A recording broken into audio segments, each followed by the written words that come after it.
오늘 이 시간에는 그림자와 해돋이 두 번째 시간으로 흔들리는 세상 평강이 되신 목자라는 제목으로 말씀을 전하도록 하겠습니다. 지난주 우리는 이 아모스 선지자를 통해서 뼈아픈 진실을 마주하게 되었습니다. 겉으로는 우리의 삶이 안락한 싱글 하우스, 안정된 직장, 꽤 성공한 이민자의 삶처럼 보입니다. 하지만 하나님의 눈에는 그 삶의 기초가 무너져 내린 화려한 폐허일 수 있다는 것이 우리의 이 폐부를 찌르는 말씀이었습니다. 그러나 여러분, 은혜가 무엇입니까? 하나님은 그 폐허를 심판하는 대신에 그 무너진 틈 사이로 친히 들어오셨습니다. 그리고 우리에게 놀라운 약속을 이렇게 허락하셨습니다. 내가 너를 그리스도라는 땅에, 영원한 땅에 심었으니 너는 결코 뿌리 뽑히지 아니하리라 라고 이런 말씀을 우리에게 허락해 주십니다. 세상의 어떤 신분 문제, 경제 위기 속에서 우리는 늘 뿌리 뽑힘을 두려워하던 이민자들에게 이 약속은 지난 한 주간 우리를 지탱해 준 생명줄과 같은 말씀이 되었습니다. 그 견고한 심겨짐의 은혜 가운데 여러분, 지난 한 주 평안하셨습니까? 오늘 우리는 대강절 두 번째 쪽풀을 키면서 이 아모스의 바통을 이어서 이제 또 다른 선지자 미가 선지자를 만나게 됩니다. 지난주 아모스가 우리 삶의 기초가 무너진 것을 보았다면 오늘 만나는 미가는 우리 사회의 이 머리, 즉 리더십이 병들고 부패한 처참한 현실을 목격하게 우리를 만듭니다. 혹시 여러분 마음구석에 여전히 이런 질문이 남아있지 않습니까? 아니, 이 기쁜 성탄절에 하필 이 딱딱하고 낯선 구약의 소선지서가 웬 말인가? 라고 생각할 수도 있을 것입니다. 솔직히 우리에게 이 소선지서는 참으로 부담스럽습니다. 미가서를 찾으라고 하니까 정말 찾을 수 없을 정도로 우리가 잘 모르는 말씀이 이 미가서의 말씀 아닙니까? 그저 이 소선지서, 하나님이 그저 우리에게 화내시는 무서운 책이나 나랑 상관없는 먼 옛날 이야기로 우리가 치부하기가 쉽습니다. 하지만 여러분, 분명히 말씀드립니다. 우리가 묵상하는 이 소선지서의 말씀이야말로 매년 돌아오는 크리스마스에 잃어버린 퍼즐 조각을 찾는 것과 마찬가지입니다. 우리가 잘 아는 이 마태복음의 동방박사, 또 누가복음의 목자 이야기, 너무나 아름다운 장면들이 아닙니까? 하지만 그것은 여러분 결과일 뿐입니다. 소선지서는 그 아름다운 결과가 왜 그토록 절박했는지, 왜 구원자가 이 땅에 오셔야만 했는지를 보여주는 원인을 밝히는 것이 바로 이 소선지서의 말씀입니다. 베들레헴 구유에 누우신 예수님이 단순히 연약하고 귀여운 아기가 아닙니다. 그분은 사방이 우겨쌈을 당한 우리 삶의 현장에 찾아오셔서 당신의 능력으로 우리를 지키고 보호하실 강한 목자이시며 흔들리는 세상을 붙드실 참된 왕이십니다. 이것이 바로 우리가 화려한 장식대에 숨겨진 성탄의 진짜 의미를 찾기 위해서 이 거친 광야의 말씀, 이 소선지서 속으로 들어가는 이유가 됩니다. 지난주 아모스가 번영에 취해 있던 북쪽 이스라엘 향해서 너의 삶의 기초가 썩었다라고 경고했다면, 이 오늘 미가는 이 남쪽 유다, 그 중에서도 정치와 종교의 심장부인 예루살렘을 정조준하고 있습니다. 상황은 더 급박합니다. 아모스의 시대가 어떤 풍요 속의 타락이었다면 미가에 서 있는 이 시대는 절체절명의 위기입니다. 당시 최애 강대국인 아수르가 정말 쓰나미처럼 몰려와가지고 이 이스라엘 백성의 땅을 초토화시킵니다. 그리고 예루살렘은 적들에게 겹거이 포위가 되어 있습니다. 숨막히는 공포가 지금 성 안에 가득합니다. 이때 지금 백성들이 이렇게 절규합니다. 우리를 이끌어줄 지도자가 어디 있는가? 우리를 지켜줄 왕은 도대체 무엇을 하고 있는가? 이렇게 절규하고 있습니다. 그러니까 미가가 목격한 현실은 너무나 절망적입니다. 그 시대의 가장 짙은 그림자였습니다. 그것은 바로 리더십의 완전한 붕괴를 우리에게 보여줍니다. 백성을 지켜야 할 왕은 무력했고 제사장들은 타락했습니다. 심지어 지도자들은 백성을 보호하기커녕 양떼를 지켜야 할 목자가 도리어 양을 잡아먹듯 힘없는 백성들을 착취하고 뜯어먹기에 바빴습니다. 그런데 성도 여러분, 소름 돋게도 2700년 전 미가가 보았던 그 풍경이 전혀 낯설지가 않다는 겁니다. 오늘 2025년 우리가 마주하고 있는 이 세상의 그림자와 너무나 똑같지 않습니까? 첫째, 우리가 발붙이는 이곳, 이 미국의 현실을 보십시오. 지금 미국 사회를 지배하는 정서는 통합이 아니라 무엇입니까? 혐오와 분열입니다. 특별히 우리 이민자들의 삶은 어떻습니까?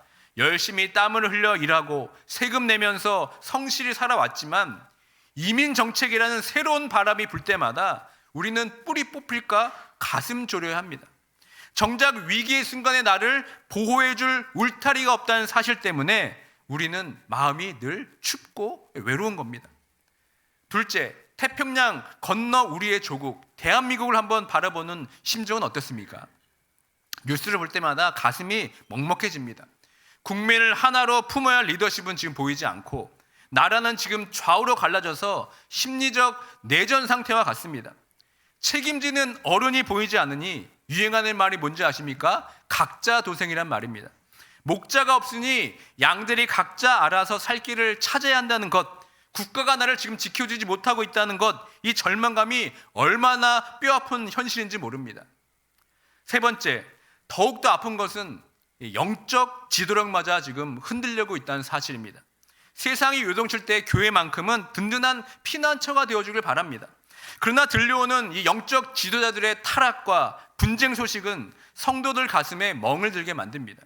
세상의 등대가 되어야 할 교회가 도리어 세상의 걱정거리가 되어버린 이 현실 앞에서 우리는 영적인 길마저 잃어버린 상실감이 너무도 큽니다. 이것이 바로 오늘 우리가 겪고 있는 고통들입니다. 단순히 경제가 어렵고 살기가 힘들어서가 아닙니다. 우리의 아픔은 무엇입니까? 나를 지켜줄 거라 믿었던 대상들이 무너지는 것을 보는 상실감입니다. 그리고 결정적인 것은 그 어려운 순간에 아무도 나를 보호해 주지 않는다는 그 배신감이 가장 큰 겁니다. 다시 2700년 전으로 돌아가 보시길 바랍니다. 미가 선지자가 목격한 것은 바로 이 지옥 같은 현실이었습니다. 그는 백성을 지켜야 할 지도자들을 향해서 피를 토하듯이 이렇게 고발합니다. 미가서 우리 3장 3절의 말씀을 함께 읽도록 하겠습니다.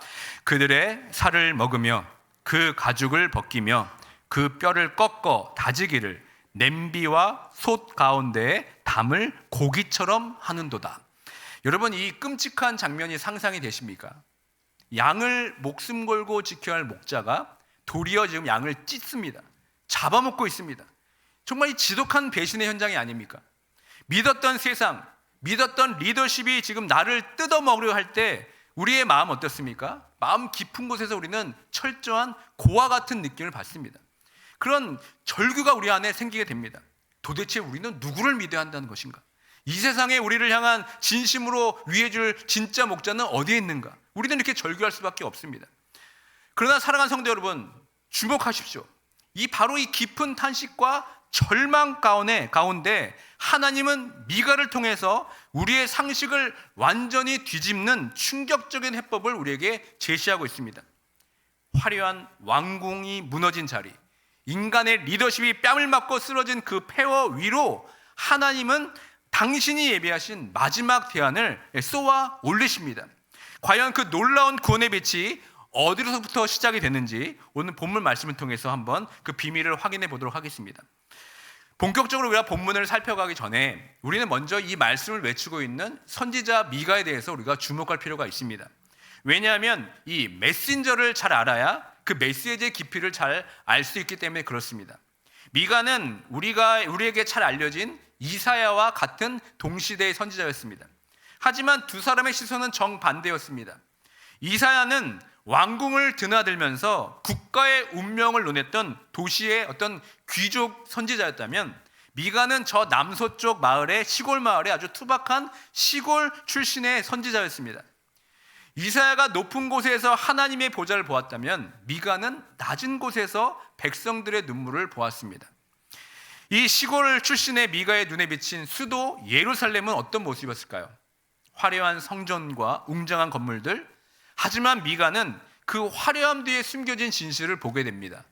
그것은 가난한 농부들의 땀을 빼앗고 고열을 짜내어 세운 탐욕의 성이 미가 눈에 보인 것입니다. 그래서 이 미가의 외침은 세련되지가 않습니다. 아주 시골 출신답게 투박하고 거칩니다. 하지만 그 속에서 짓밟힌 자들의 고통을 대변하는 아주 피 끓는 절규가 바로 미가서의 말씀인 겁니다. 바로 이 시골 선지자가 지금 부패한 도시 예루살렘 향해서 하나님의 심판을 이렇게 선포합니다. 우리 본문 1절의 말씀 다시 한번 읽도록 하겠습니다. 딸 군대여 너는 때를 모을지어다. 그들이 우리를 애워쌌으니 막대기로 이스라엘 재판자의 뺨을 치리로다. 여러분 이 장면 한번 상상해 보시길 바랍니다. 당시 유다 백성에게는 하늘이 무너지는 듯한 충격이 있었습니다. 지금 예루살렘은 적들에게 격겁이 포위가 되어서 아주 두려움에 떨고 있습니다. 백성들은 공포에 떨며 마지막 무엇에게 힘을 걸겠습니까? 야, 그래도 하나님이 세운 왕이 있으니까 우리를 지켜주겠지. 그런데 이런 현실 앞에 미가는 아주 찬물을 껴는 선포를 합니다. 아니, 그것이 아니다. 너희가 믿는 그 왕은 지금 적들에게 뺨을 맞고 조롱당할 것이다. 여러분, 고대 사회에서는 왕이 뺨을 맞는다는 것은 단순한 패배가 아닙니다. 그것은 국가가 존엄에 밝힌다는 것을 치욕을 나타내면서 더 이상 백성을 보호할 능력이 없다는 리더십의 파산 선고입니다. 도대체 여러분 왜 이런 일이 벌어졌습니까? 왜 하나님은 당신의 기름 부은 왕들이 이토록 처참하게 짓밟히도록 내버려 두신 이유가 무엇입니까? 그 이유는 명백합니다. 앞서 우리가 살펴보았듯이 그들이 목자의 길을 포기했기 때문에 그렇습니다. 양떼를 지켜야 할 자들이 도리어 양의 가죽을 벗겨서 뼈를 깎아먹는 이리떼가 된 것입니다. 그러니까 하나님이 어찌 그들을 가만히 지켜주시겠습니까? 지도자들의 백성을 먹잇감을 삼는 그 순간 하나님은 그들에게서의 보호막을 완전히 걷어버리신 것입니다.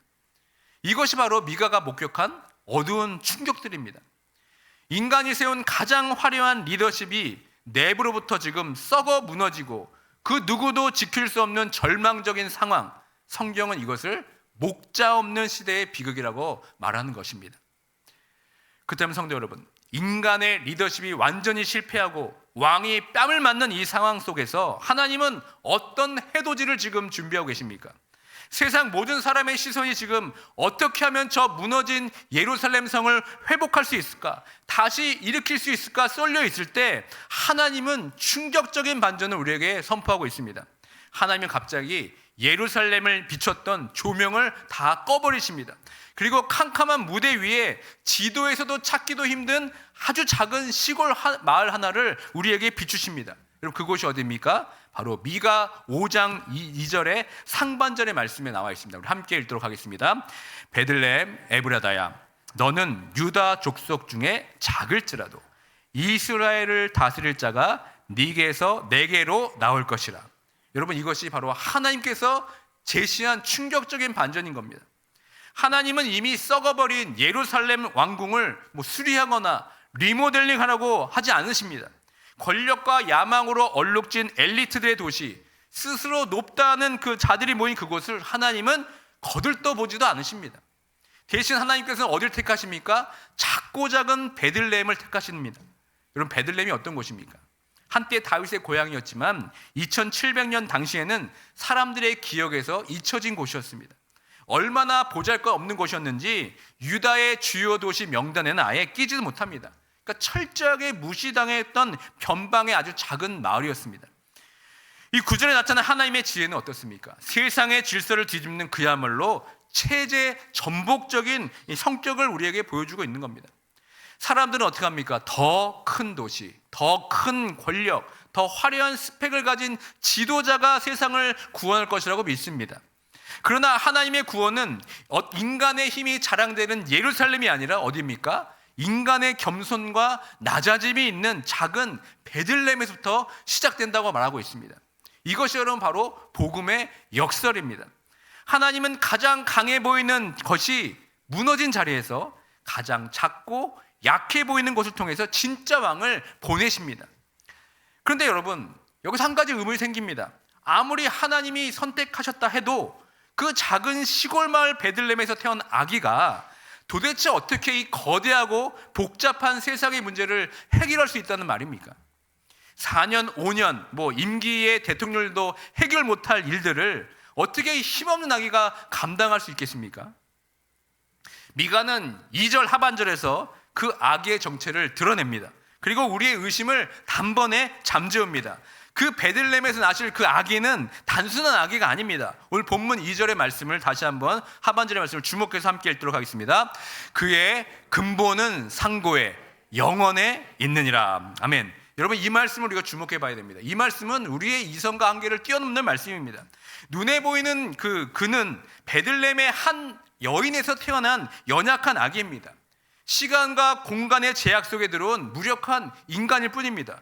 그런데 마가가 지금 어떻게 선포합니까? 그는 근본이면서 상고, 태초에, 그리고 영원에 있다고 말씀하고 있습니다.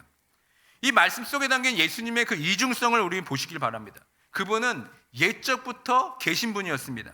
즉 시간이 생겨나기 전부터 계셨던 창조주 하나님이신 우리에게 밝히고 있는 겁니다.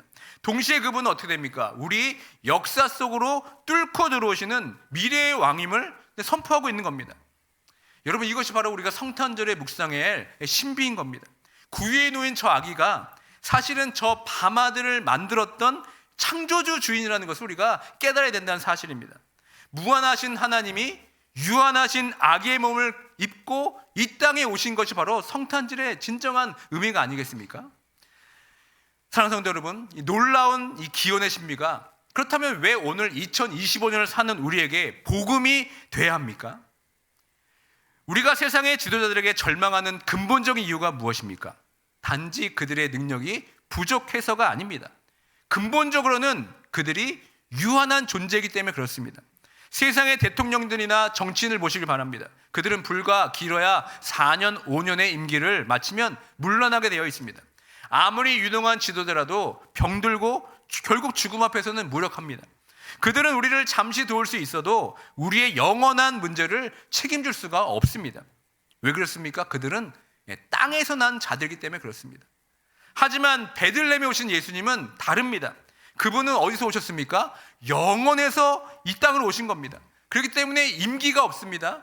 은퇴도 없습니다. 부족함도 없습니다.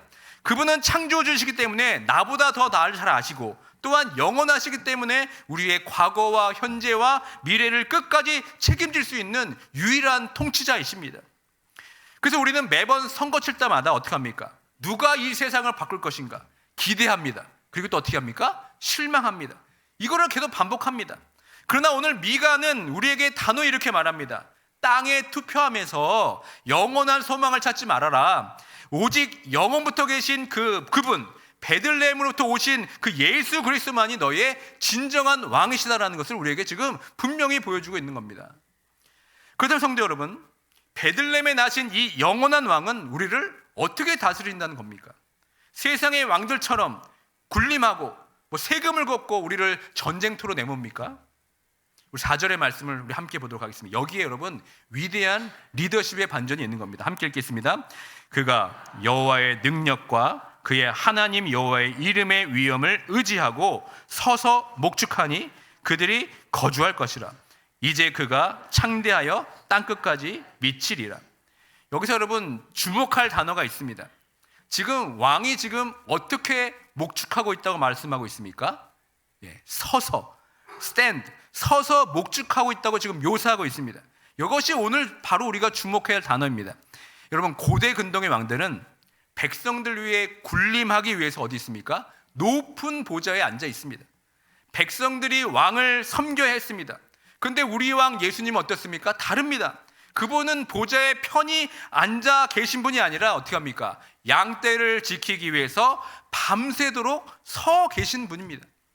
미가 3장에 나왔던 그 거짓 지도자들은 양떼를 잡아먹는 일이 되었지만 이 예수님은 어떻습니까? 양떼를 먹이기 위해서 자신의 살과 피를 내어주는 선한 목자이시라는 겁니다.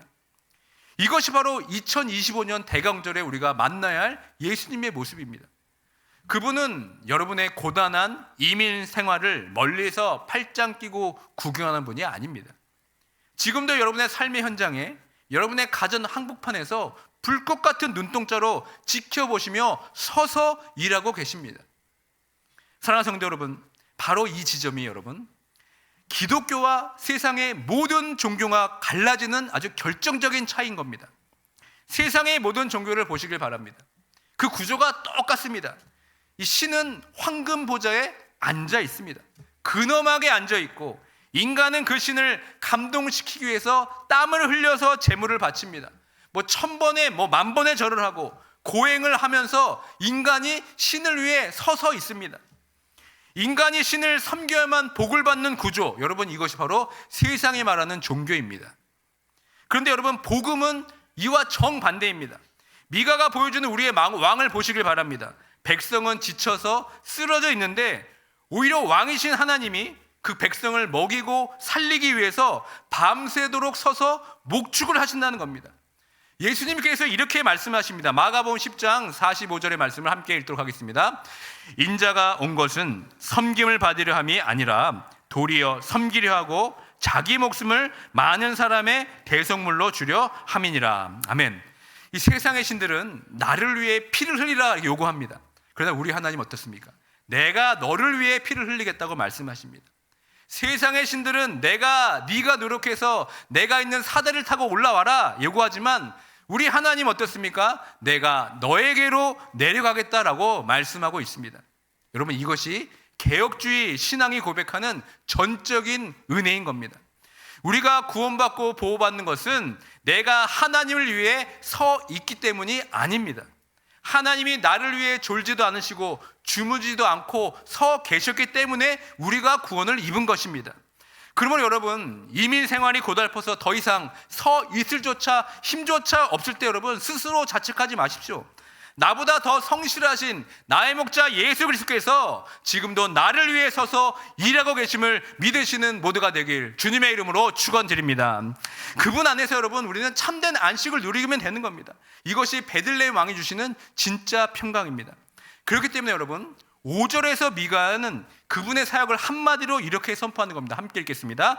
이 사람은 평강이 될 것이라. 아멘. 여러분 이 말씀을 주목해 보십시오. 성경은 이 사람이 평화 조약을 맺을 것이다 라고 말하지 않습니다. 이 사람이 평화로운 시대를 열어줄 것이다 라고 말하지도 않습니다. 그 사람 자체가 예수 그리스도 그분 존재 자체가 바로 평강이다 라고 선포하고 있습니다. 사도 바울도 에베소서 2장 14절에서 이렇게 선포합니다. 함께 읽도록 하겠습니다. 그는 우리의 화평이신지라 둘로 하나를 만드사 원수된 것 곧 중간에 막힌 담을 자기 육체로 허시고. 그렇습니다 여러분. 예수 그리스도 그 자체가 우리의 화평입니다. 평화는 예수님이 주신 어떤 보너스나 선물이 아닙니다. 예수님 그분 자신이 바로 우리에게 평화가 되는 겁니다. 우리는 흔히 평화를 어떤 상태라고 생각합니다. 통장에 돈이 넉넉한 상태, 자녀가 속썩이지 않고 이렇게 하는 상태, 또 건강검진 결과가 좋은 상태. 이때 우리가 어떻게 합니까? 평화롭다. 그래서 어떻게 우리가 합니까? 우리가 그 평화를 돈으로 사려고 노력하고 보험으로 보장받으려고 합니다. 하지만 여러분 이런 평화는 환경이 조금만 흔들려도 금세 깨져버리는 유리조각과 같습니다. 하지만 성경이 말하는 샬롬은 조건이 아닙니다. 성경이 말하는 샬롬은 바로 관계를 말하는 것입니다. 다시 본문 1절을 생각해 보시길 바랍니다. 밖에는 여전히 적들이 우리를 예루살렘 성을 에워싸고 포위하고 있습니다. 상황은 여전히 전쟁터입니다. 억울한 일도 풀리지 않는 문제도 수없이 쌓여 있습니다. 그러나 평강의 왕이신 예수님이 내 옆에 서서 나를 목축하고 계신다면 바로 그것이 평화의 나라라는 것입니다. 여러분 폭풍우가 몰아쳐도 엄마 품에 안긴 아이는 평안히 잠을 들 수 있습니다. 이 아이는 이 아이가 누리고 있는 평화는 날씨에 있는 것이 아니라 무엇 때문에 있습니까? 엄마의 품 안에 있기 때문에 그 자체가 평화로운 겁니다. 사랑하는 성도 여러분, 지금 여러분 마음이 평강이 혹시 깨져 있습니까? 미래에 대한 불안과 염려가 파도처럼 밀려와서 지금 잠 못 이루는 밤을 지새우고 있습니까? 그렇다면 여러분 혹시 지금 평화를 찾아야 할 그 주소를 혹시 잘못 찾고 있는 것은 아닙니까? 여러분 사람을 의지하면 결국 배신당할 수도 있습니다. 돈을 의지하면 우리는 늘 불안하게 살 수밖에 없습니다. 세상의 주도를 의지하면 반드시 실망할 수밖에 없습니다. 그러나 우리가 이 참된 평화를 얻는 방법은 단 하나입니다. 내 힘으로 평화를 만들려고 애쓰지 말고 평강 그 자체이신 예수님 안으로 우리가 들어가기만 하면 되는 것입니다. 폭풍우가 몰아쳐도 목자 되신 예수님께서 비바람을 막아주시는 그 품 안, 바로 그리스도의 연합 안에서만 우리가 세상이 알 수도 없고 줄 수도 없는 그 평안을 누릴 수 있게 되는 겁니다. 환경이 변해서가 아니라 목자 되신 그 주님이 함께 하시기 때문에 그 누리는 샬롬의 신비가 2025년 대강절을 맞는 우리 모든 삶 가운데 함께 하기를 주님의 이름으로 축원드립니다. 사랑하는 성도 여러분, 그렇다면 오늘 주신 미가의 예언은 2025년 대강절을 보내는 우리에게 어떤 삶을 요구하고 있습니까? 이것을 우리가 세 가지 삶의 태도로 점검할 수가 있게 됩니다. 첫째는 하나님께서 잠시 내어버려 두시는 그 두심의 시간을 여러분 믿음으로 견디셔야 됩니다. 오늘 본문 바로 앞절 3절을 보시면 이런 표현이, 당혹스러운 표현이 나오는데요, 이렇게 표현하고 있습니다. 그러므로 여인이 해산하기까지 그들을 두시겠고. 그러니까 하나님은 때로 당신의 백성을 고통 속에 그냥 내어버려 두시는 것처럼 보일 때가 있다는 겁니다. 실제로 이스라엘 백성들은 미가가 예언 이후 나라가 망하고 포로로 끌려갔으며 400년이라는 긴 침묵기를 거쳐야 했습니다. 하나님이 그들을 적들의 손에 잠시 내어주신 것입니다. 혹시 여러분 삶 가운데 지금 하나님의 그 침묵하심 가운데 하나님께서 내어버려 두신 같은 시간처럼 느낄 때가 있으십니까? 이민 생활은 여전히 고달프고 자녀를 위한 기도는 응답되지도 않는 것처럼 답답하십니까? 아무리 부르짖어도 하나님이 숨어 계신 것 같아 두려우십니까? 그러나 여러분 기억하십시오. 성도의 기다림은 결코 버려짐이 아니라는 겁니다. 본문은 이것을 어떻게 표현합니까? 해산의 고통이라고 말씀하고 있습니다. 여인이 아이를 낳기 위해서 그 캄캄하고 어두운 진통의 시간을 통과해야 하듯 하나님은 여러분 삶 속에서 가장 그 존귀한 생명을 낳기 위해서 그 어둠을 잠시 여러분에게 허락하신 것 뿐입니다. 이것이 바로 여러분 우리가 누려야 할 대강절의 신비입니다. 어둠이 깊을수록 여러분 새벽이 가까워 있다는 사실입니다. 지금의 고난은 버려짐이 아니라 장차올 영광을 잉태하고 있다는 시간임을 믿으시는 모두가 되길 주님의 이름으로 축원드립니다. 두 번째는 나를 위해 뺨을 맞으신 왕을 여러분의 목자로 믿으시길 바랍니다. 1절에서 미가가 예언한 뺨 맞는 재판자가 결국 누구를 가리키는 겁니까? 역사적으로 이 예언은 아수르와 바벨론에게 짓밟혀서 무능하고 타락한 유다의 왕들을 가리키는 겁니다. 그들은 목자 일을 포기했기 때문에 이방인의 막대기에 맞아도 할 말 없는 죄인들이었습니다. 그런데 성도 여러분, 여기서 놀라운 구속의 반전이 일어납니다. 훗날 마태복음 27장을 보면 죄라고는 하나도 없는 만왕의 왕 예수 그리스도께서 로마 군병들에게 뺨을 맞는 장면이 목격이 됩니다. 생각해 보십시오. 그 뺨을 맞을 자가 누구입니까? 양떼를 버리고 도망간 세상의 비겁한 지도자들이 맞아야 되지 않습니까? 아니면 내가 내 인생의 왕이 되어서 내 마음대로 살려 했던 그 교만한 내 자신이 맞아야 되지 않습니까? 그런데 우리 주님은 그 매는 저들이 감당할 수 없다 하시면서 어떻게 합니까? 타락한 왕들이 받아야 할 그 수치와 심판을 당신의 얼굴로 친히 받아내신 것입니다. 이사야 선지자가 그가 징계를 받음으로 우리가 평화를 누리고라고 고백한 것처럼 마땅히 우리가 맞아야 할 뺨을 주님께서 대신 맞으셨기 때문에 우리가 하나님과의 관계에서 화평을 누리게 된 것입니다. 사랑하는 성도 여러분, 세상의 지도자들에게 실망하셨습니까? 아니면 매년 넘어지는 초라한 여러분 자신에게 실망하셨습니까? 이제는 그 시선을 돌려서 베들레헴에 오신 참된 목자 예수 그리스도를 바라보시길 바랍니다. 나의 수치를 대신 담당하기까지 위해서 기꺼이 뺨을 내어주신 그분만이 여러분의 위태로운 가정과 비즈니스 그리고 우리 교회를 쉴만한 물가로 인도하실 유일한 목자이신 줄 믿습니다. 세 번째, 이제 정의와 사랑으로 목자의 왕과 함께 동행하시길 바랍니다. 미가서 6장 8절의 말씀을 함께 읽도록 하겠습니다. 여호와께서 내게 구하시는 것은 오직 정의를 행하며 인자를 사랑하며 겸손하게 네 하나님과 함께 행하는 것이 아니냐. 아멘. 이 말씀은 참된 왕을 모신 백성은 세상에서 어떻게 살아야 하는지를 아주 명확하게 보여주고 있습니다. 오직 정의를 행하고 인자를 사랑하면서 겸손하게 하나님과 함께 행하는 것, 이것이 바로 참된 왕을 모신 백성들이 마땅히 이 세상에 해야 할 삶인 것입니다. 이것은 여러분 구원받기 위한 조건은 아닙니다. 이것은 좋은 목자를 만난 양들에게 나타나시는 자연스러운 삶의 방식이 되는 겁니다. 목자 되신 주님이 우리를 공의로 다스리기 때문에 우리도 이 사회의 부정직한 관행을 거부하고 정직하고 정의롭게 살아갈 수 있는 겁니다. 목자 되신 주님이 자격 없는 우리를 변함없는 그 사랑으로 품으셨기 때문에 우리도 내 곁에 그 까다로운 이웃을 사랑으로 품어낼 수 있어야 됩니다. 무엇보다 그분이 거만한 왕이 아니라 겸손한 목자로 이 땅에 오셨기 때문에 우리도 함께 그분과 함께 낮아져서 하나님과 동행하는 것이 마땅한 우리 삶의 방식인 겁니다.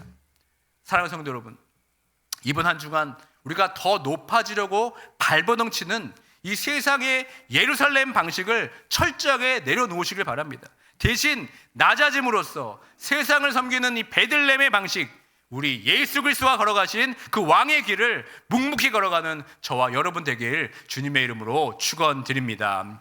말씀을 이제 맺습니다. 마가의 시대처럼 오늘날 우리가 사는 세상도 리더십의 부재라는 짙은 그림자 속에 갇혀 있습니다. 믿었던 세상의 지도자들에게 배신당하고 우리를 지켜줄 든든한 버팀목이 없는 것 같아 미래가 춥고 불안합니다. 그러나 여러분, 결코 낙심하지 마시길 바랍니다. 세상의 화려한 예루살렘이 무너질 때 하나님은 조용히 가장 작은 베들레헴을 준비하고 계십니다. 세상의 왕들은 자기 살 길을 찾아서 백성들을 버리지만 우리 왕 예수 그리스도는 백성을 살리기 위해서 자신의 뺨을 기꺼이 내어주시고 자신의 피와 살을 십자가에서 내어주신 그분이 바로 우리의 구주라는 사실입니다. 그러므로 이번 한 주간 사람에게 걸었던 헛된 기대와 또 세상의 힘을 의지했던 그 마음을 여러분 내려놓으시길 바랍니다. 대신 작고 초라한 구유에 누우신 아기 예수, 그러나 태초부터 계셨고 영원히 우리를 다스리실 그 의로운 해돋이, 그 어둠을 뚫고 오신 영원한 왕을 우리가 누리의 눈을 들어 주목하는 이번 한 주가 되길 원합니다. 이제 여러분, 그분이 보좌에서 일어나셔서 여러분들을 친히 돌보고 계십니다. 그 선한 목자와 우리가 겸손히 동행한다면 여러분의 무너진 마음과 가정 위에, 또 여러분의 비즈니스 위에 정말 세상이 알 수도 없고 줄 수도 없는 진정한 평강이 임하게 될 줄 믿습니다. 이 평강의 왕을 기다리면서 여러분의 삶의 자리에서 주님이 주신 평화의 통로로 살아가시는 복된 이 대강절이 되길 주님의 이름으로 축원드립니다. 나의 입술을 인하여 주의 이름 높임을